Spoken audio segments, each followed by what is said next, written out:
வணக்கம். எறா குழம்பு எப்படி வைக்கலான்றத பார்க்கலாம் வாங்கம்மா. அதுவும் கல்சட்டியில். அதுக்கு தேவையான பொருட்களெல்லாம் எடுத்து வச்சுருக்கேன். ஒரு எலுமிச்சம்பழம் அளவுக்கு புளி ஊற போட்டு 3 தண்ணி போட்டு கரைச்சி 3 ஸ்பூன் மிளகாத்தூளும் தேவையான உப்பும் போட்டு ஒரு குழம்பு ரெடி பண்ணி வச்சுருக்கேம்மா. இப்போ அடுப்பு பற்ற வைக்கிறதுக்கு முன்னாடி அந்த கல்சட்டியில் தேவையான எண்ணெயை போட்டுட்டு அதுக்கப்புறம் அடுப்பு பற்ற வைக்கணுமா. எண்ணெய் காஞ்ச உடனே கடுகு, உளுத்தம்பருப்பு, வெந்தயம், ஜீரகம் போட்டு தாளிக்கணும். கடுகு நல்லா வெடித்ததுக்கப்புறம் ஒரு கைப்பிடி அளவுக்கு பூண்டு அதையும் அதில் போட்டு நல்லா வதக்கி கொடுக்கணுமா. நல்லா வதங்கட்டும். பூண்டு வதங்கினதுக்கப்புறம் ஒரு கைப்பிடி அளவுக்கு சின்ன வெங்காயம் அதையும் நல்லா சேர்த்து கலந்து கொடுக்கணும். வெங்காயமும் நல்லா வதங்கினதுக்கப்புறம் ஒரே ஒரு தக்காளி பொடியாக கட் பண்ணி அதையும் அதோடு சேர்த்து நல்லா கலந்து கொடுக்கணுமா. நல்லா வதங்கட்டும்.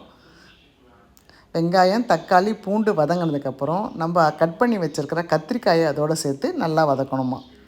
கத்திரிக்காயும் வதங்கட்டும். நல்லா வதங்கினதுக்கப்புறம் நம்ம சுத்தம் பண்ணி வச்சுருக்கிற இறாலை இது கூட போட்டு இப்போ சேர்த்து நல்லா வதக்கணும். இந்த இறால் வதக்கிறதுக்காக நம்ம ஒரு நிமிஷம் தட்டு போட்டு மூடி வைக்கலாமா. நல்லா எல்லாம் சேர்ந்து வதங்கட்டுமா. இந்த கல்சட்டி ஒரு வருஷம் பயன்படுத்தினதுக்கப்புறம் தான் எண்ணெய் போட்டு செய்யணும்னு எல்லாரும் சொன்னாங்க. நான் 4 மாதம்தாம்மா இதை பயன்படுத்தியிருந்தேன். நல்லா பழகிடுது. ஏதோ ஒரு நம்பிக்கையில் எண்ணெய் போட்டு செய்தம்மா. சூப்பராக இருந்ததும்மா. கல்லெல்லாம் ஒன்றும் ஆகலை. நல்லா ஜம்முன்னு இருந்தது. குழம்பும் அவ்வளோ ருசி அபாரமாக அப்படி வந்ததும்மா. நல்லா இறால் வதங்கினதுக்கப்புறம் நம்ம கூட்டி வச்சுருக்க குழம்பை இதோடு சேர்த்துக்கணுமா.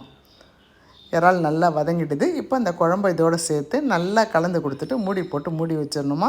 இதில் ஒரு பெரிய விஷயம் நம்ம கவனிக்க வேண்டியது என்னென்னா, அடுப்பு எப்பயுமே ஸ்லோவில் தான்மா இருக்கணும். ஸ்லோவில் வச்சு தான் அது சட்டி காயணும், எண்ணெய் தாளிக்கணும், எல்லாமே நம்ம ஸ்லோவில் வச்சு தான் செய்யணும். இதை பாருங்கள், ஒரு 10 நிமிஷத்துலேயே நல்லா கொதிச்சிடுதுமா.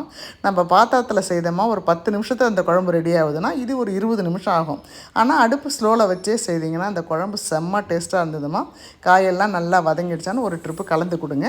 மறுபடியும் மூடி வைங்கம்மா. இறக்க போகிறதுக்கு நேரத்துக்கு முன்னாடி நம்ம ஒரு 2 ஸ்பூன் நல்லெண்ணெய் அதில் சேர்த்துக்கணுமா. அது நல்ல ஒரு டேஸ்ட்டாக கொடுக்கும். 2 ஸ்பூன் நல்லெண்ணெய் சேர்த்துட்டு நல்லா கலந்து கொடுத்துட்டு மறுபடியும் ஒரு 10 நிமிஷம் மூடி வச்சிடலாமா. காய் வெந்ததுதான் டெஸ்ட் பண்ணிவிட்டு மறுபடியும் ஒரு 10 நிமிஷம் மூடி வச்சிடலாம். ரொம்ப அருமையாக இருந்ததுமா. இவ்வளோ நாள் எங்கள் வீட்டில் நான் நிறைய முறை இந்த எறா குழம்பு வச்சுருக்கேன்.